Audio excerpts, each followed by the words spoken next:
Good afternoon, everybody. We're here today with Cathy McPhillips.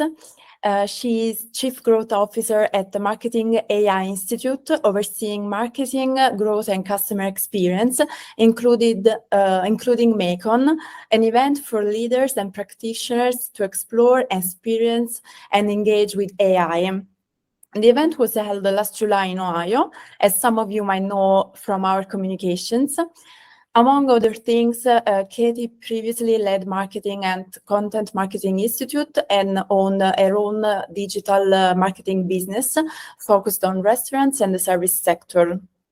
MAICON provided a unique opportunity to connect with top AI experts in the marketing industry and discover the latest trends, strategies, and success stories.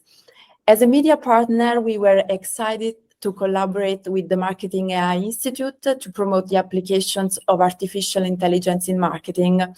And we are pleased to have the chance to interview a key figure who was directly involved in organizing and promoting the event. So thank you, Cathy, for being with us today. Absolutely. Thank you for having me. So I'm going to ask you a few questions. First of all, in light of your extensive marketing experience, what AI application surprised you the most in the early days of this technology? I think for me, so the event has been around for 4 years. And in 2019, I came to MAICON just as an attendee, as someone in Cleveland who had this event in our backyard. I wanted to go and see what was out there. I wanted to go see what the future was holding in the world of marketing. And Paul was a friend of mine, is a friend of mine. And we wanted to go to support him. I really didn't expect that when I was going to leave there, the vast information I was going to be receiving. And I think the thing that most surprised me was it's not this big, scary thing. There are so many applications in what we're doing from a marketing perspective. And, generative AI at that time in 2019 wasn't really a thing, or a thing that we knew about, at least. And so I think back in 2019, my biggest wow moment was saying, we just have all of this data and information on our customers, and AI can really support us in some of the things we're doing, such as being able to analyze all this data at like a superhuman speed, speeds that which a human could never do. So it's helping us do the work and augment our work by helping us do things faster and more efficiently. So I think that was like just an aha moment for me, that there's so much more to it than this big, scary thing that, the negative connotations of the words artificial intelligence. Yes, thank you, crystal clear. Okay, we've talked about the past, but I'm also curious about the future. So I'm going to ask you now, what is the future development that you are most excited about? I think there's just so much to look forward to. I think one of the things that I liked most about being at our event was just the vast nature of the different ways people are applying artificial intelligence in their work, and how and I think you're going to ask this in a little bit, but I think there are so many things we could be doing in our jobs to make us really enjoy our jobs a lot more. It can take away some of the things that we don't love doing, or some things that take a lot of time, and can help us focus on things we really love doing. So I think that's what excites me the most, is that there's so much work out there. We're never completely done with our work for the day, and AI might give us the opportunity to do that. Yes, I also think we're gonna be superhuman, saving our time. So this is gonna be great, I think. And okay, next question is, the Marketing AI Institute claims that artificial intelligence makes brand more human, even though it seems almost paradoxical, if I may. How does this process occur? I think, just from the standpoint of time savings. So I actually spoke at an event this week in Columbus, Ohio, and I was talking about one specific example where I used generative AI to help me write some promotional copy for MAICON, for our event. And it helped me with short form content for social media. It helped me with some email drafts. It helped me with some longer form content, maybe for a blog, to help me get a blog started.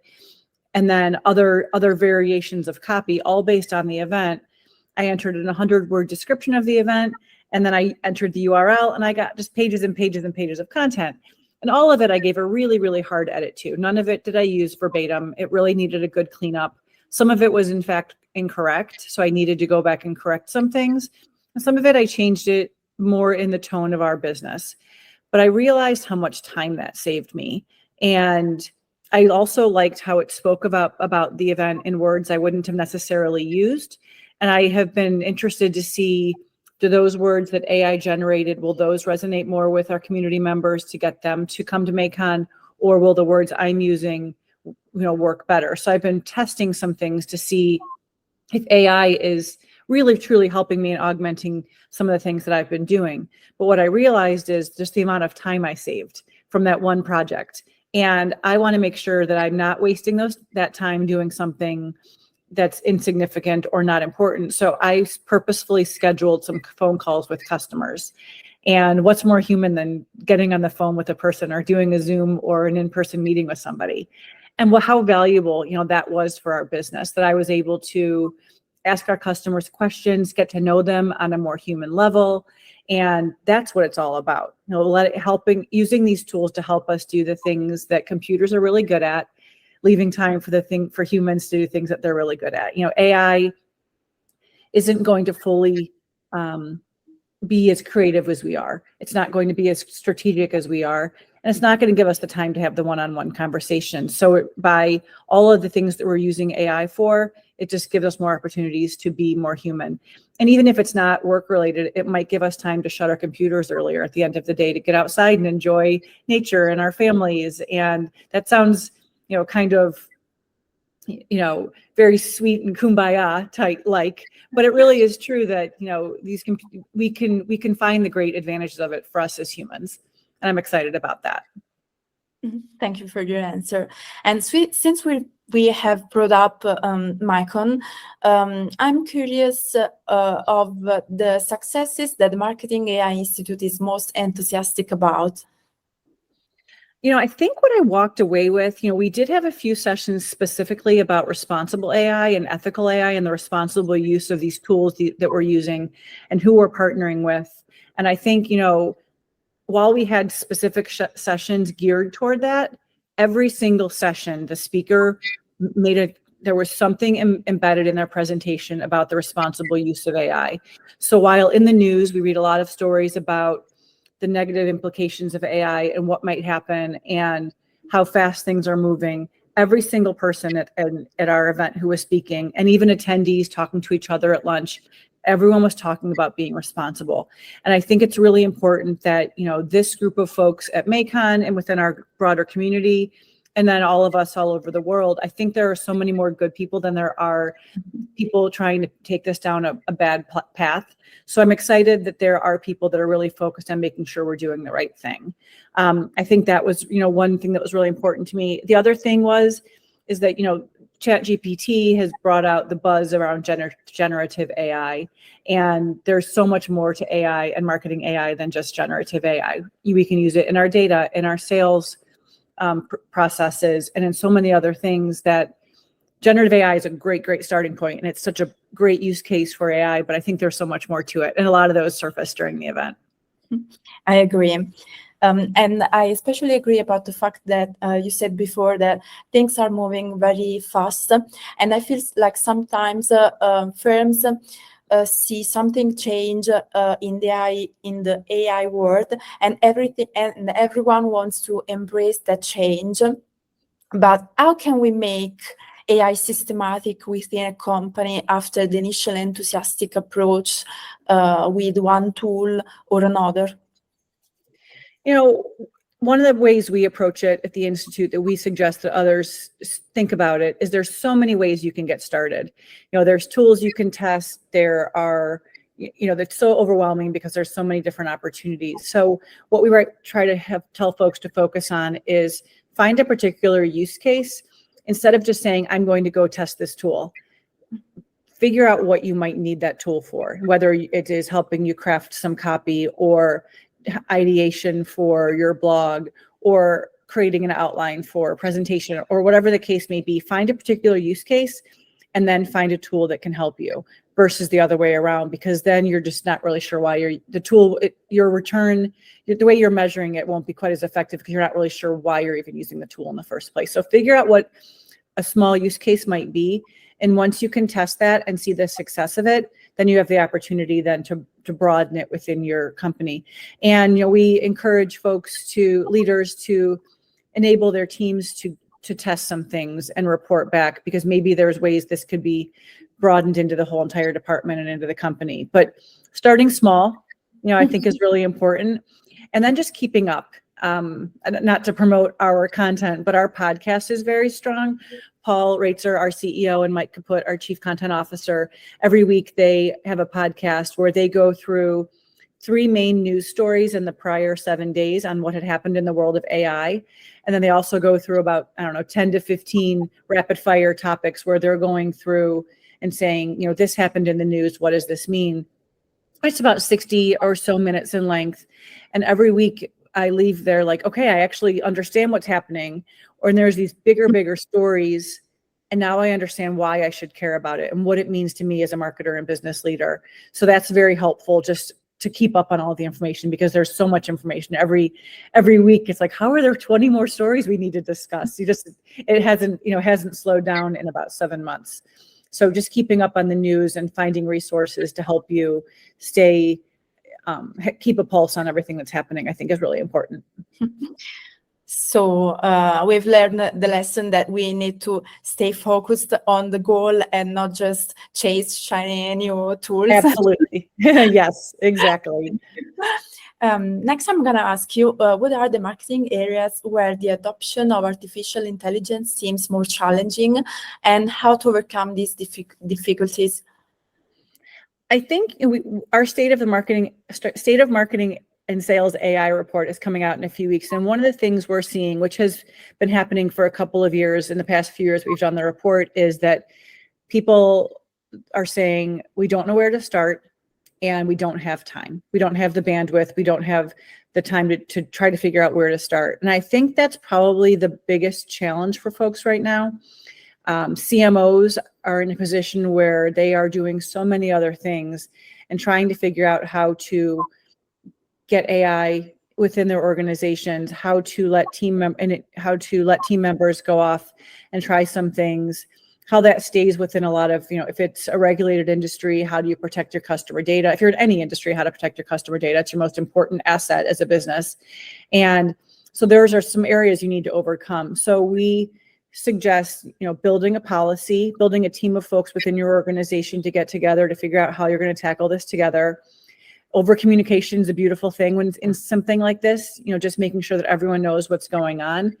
Consider building a roadmap on how you're going to go through and take those small steps, which can lead to some bigger steps, versus just jumping in with both feet and not really having a plan about it. So having a plan is super helpful, and having some team members involved, because AI, your CRM or your email platform, or any of your digital asset management system, all the things you're using that previously may have lived within marketing, those are all now going to be used within the whole entire organization. So getting the right folks involved and informed, I think, is very, very important. Thank you. I'm bringing up generative AI again, since we've already a little bit talked about it. I want to ask you, according to Gartner, generative AI systems sometimes produce inaccurate, fabricated answers. This issue can be addressed concerning the accuracy of the content, the credibility of sources, and misinformation. How can one protect themselves? I think, back to my example of when I was creating copy for MAICON using one of the generative AI tools. One of the outputs said that MAICON was happening in San Francisco, California, and it was happening in Cleveland, Ohio. So that was blatantly incorrect, but if you know the way that these large language models work, many tech events happen in San Francisco, many marketing events happen in San Francisco. So for the tool to think to its best guess was that that's probably where it's going to be, because that's where a lot of these events are held. It was a very educated guess based on the information that it had. So it was incorrect. So I fixed that, obviously. But what I learned from that and what it reiterated was humans are very much needed. We need to make sure that humans are in the loop and that we are checking what the large language models are, what these tools are producing and what they're giving back to us. And I think that that's just a critical thing for us to remember. Everything that it's outputting should be checked. All the data we're putting into a tool, we should make sure it's accurate, it's as unbiased as we're able to see with the human eye. And we just need to make sure that we are doing the right things, that these tools are not here to do this job for us. It is here to help us do our jobs better. So having an editor, having a proofer, having someone on the data team who knows what they're doing with it. So again, there should always be a human in the loop. We use the term marketer plus machine or human plus machine, and it's a very, very, very important to have those two work together.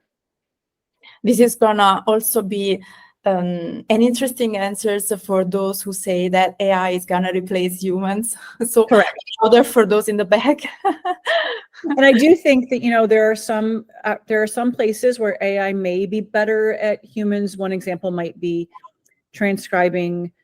There's so many tools that can do transcription now. And even though those transcriptions need to be edited because it's not always perfect, it is a huge time saver. So that would be an example of someone who might, if that's their role, they might want to consider, or they definitely should consider, how can they reskill what they're doing? What other opportunities could they be doing with their skill set so they make sure that their job isn't obsoleted? There are going to be some roles that if the person doesn't figure out some way to work with these tools or find other skills that they could hone, that there is a chance that AI could take that away from them. But we're ahead of this right now. So let's figure out a way that we can make sure that we're upskilling and reskilling our team members and ourselves. Thank you. Last question I wanted to ask you is how to make AI more accessible to everyone. There's so many resources out there. And again, we are a media and event company at the Marketing AI Institute, and that's our goal. We want to make AI more approachable and accessible to marketers, to business leaders, to practitioners all over the world. And we have got an Intro to AI course that I think is very valuable. It's virtual and it's free. We've got a lot of free content on our website. There are blueprints and reports and webinars and white papers and all the media company things. And we have this growing community. We have a community on Slack that I'm in there every single day talking to folks, and there's a lot of knowledge sharing, and people are sharing tips and tricks. And it's been great to see how others are using it, because we, as our very small team, we can't be out there testing all these things all the time as much as we would like to. So it's great to have this broader community who is knowledge sharing within that group. And there are many, many other organizations, working toward the same goal of educating marketers and business leaders on how to do this better. So finding your tribe, finding your group of folks that can help you. And again, just playing around with some of these tools. Many tools offer free 2-week trials or are free. So there are some really low barrier to entry starting points. I would suggest that people give a try, and then just, keep testing things. So I think that makes it a little bit less daunting when someone goes in and tries something and just sees what is possible. Thank you. Thank you, Cathy, for your answers. It was a really enlightening conversation. And thanks also to our community who will see the interview. It's really been a pleasure, and I thank you again. Absolutely. Thank you so much. And thank you for all your help promoting our event. It made a big difference. It's really been a pleasure. Goodbye, everyone.